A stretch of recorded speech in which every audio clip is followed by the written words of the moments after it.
Hello दोस्तों, अद्भुत कहानी सागर में आपका स्वागत है। आज की हमारी कहानी है सहयोग। नेहा, पापा मम्मी के आने की 2 दिन बाद की टिकट निकाल दी है मैंने। तुम घर में ज़रा देख लेना क्या क्या चाहिए। आज ही मंगवा देना ताकि उनके आने के बाद तुम्हें कुछ सुनना ना पड़े, विराज बोला। नेहा बोली, विराज तुम भी ना हद करते हो। एक तो ऑफिस में ज़रूरी प्रोजेक्ट पर काम चल रहा है, 3 दिन बाद मुझे वह काम कैसे भी ख़त्म करना है, और तुमने बीच में मम्मी पापा की टिकट करवा दी। मम्मी पापा आने वाले होते हैं तो मुझे कितना सलीके से काम संभालना पड़ता है। तुम तो जानते हो, ये तो हम दोनों ही हैं, तो मैं घर कैसे भी मैनेज कर लेती हूँ, वरना मम्मी पापा रहते हैं तो मुझे घर में ऑफिस से ज़्यादा काम करना पड़ता है। अब तुम ही बताओ, मैं अकेले कैसे मैनेज करूँगी सब। घर में काफ़ी सामान भी ख़त्म हो गया है, वह भी लाना पड़ेगा।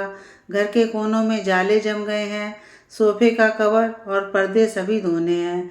किचन में ट्रॉलियों में सामान भी सारा बिखरा पड़ा है, उसे जमाना है। और सबसे महत्वपूर्ण, हम दोनों की कपड़ों की अलमारी, वह भी तहस नहस पड़ी है। इतने दिनों में ऑफिस के काम का इतना प्रेशर है कि मैंने घर की तरफ ध्यान ही नहीं दिया है, विराज।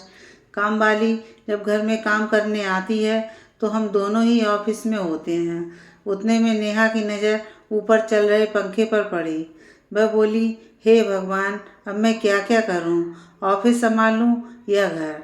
ऑफिस से छुट्टी भी नहीं ले सकती, और तुम जानते हो मम्मी जी को हर काम कितना परफेक्ट चाहिए होता है। अब क्या करूं मैं?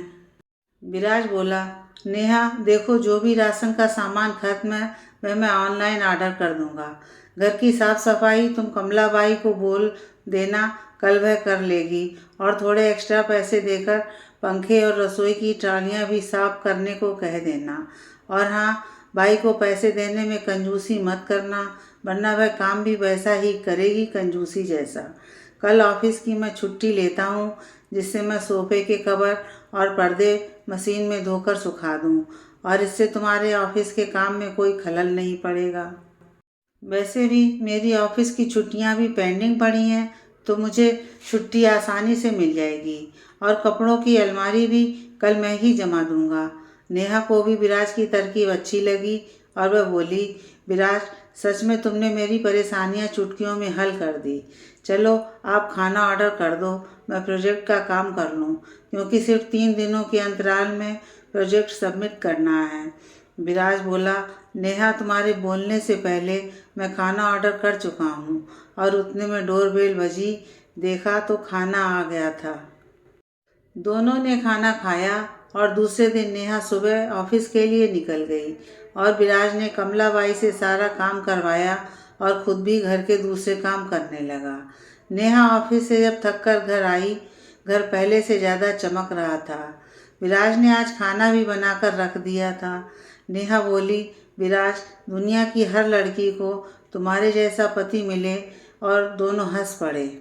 अगली सुबह रमा जी और पति सुरेंद्र जी घर आ चुके थे।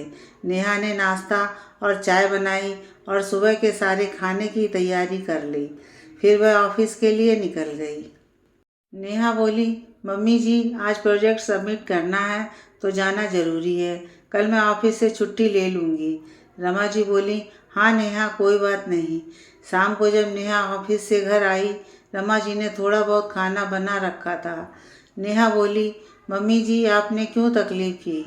रमा जी बोली, अरे इसमें तकलीफ़ कैसी, हमारी बहू ऑफिस के साथ साथ घर की देख रेख भी खूब करती है, सब कुछ एकदम परफेक्ट। बहू हो तो तुम्हारे जैसी, जो ऑफिस भी संभाले मगर घर भी गंदा ना रखे। विराज ने नेहा को आंख मारी। नेहा अंदर कमरे में जाकर विराज से बोली, विराज अगर तुम साथ ना देते तो न जाने क्या होता। मम्मी जी की नज़रों में हमेशा परफेक्ट रहने वाली बहू आज इम्परफेक्ट बन जाती। दरअसल मुझे मम्मी जी को बता देना चाहिए कि वे मुझे जितना परफेक्ट समझती हैं उतना परफेक्ट मैं हूँ नहीं। यह तो उनका बेटा है जो हमेशा मेरा साथ देता है और मेरा नाम आगे कर जाता है, वरना उसकी बहू में इतने गुण कहाँ हैं कि वह ऑफिस भी संभाले और घर भी। विराज बोला, नेहा तुम भी तो कमाने में मेरा बराबर साथ निभा रही हो, तो मैं घर की जिम्मेदारियों में तुम्हारा साथ बराबर क्यों नहीं निभा सकता। हमें किसी को कुछ भी साबित करने की कोई ज़रूरत नहीं। जिस तरह तुम भी मेरी तरह बराबरी से मेहनत कर पैसे कमाती हो, उसी तरह मैं भी घर की जिम्मेदारियां निभाने में तुम्हारा बराबरी का साथ देता रहूँगा और हर बारी परफेक्ट बहू का टैग तुम पर लगवाता रहूँगा। नेहा बोली, काश हर पति अपनी पत्नी को तुम्हारी तरह बराबरी वाला दर्जा दे पाए विराज, तो दुनिया की सारी औरतें सुखी हो जाएंगी।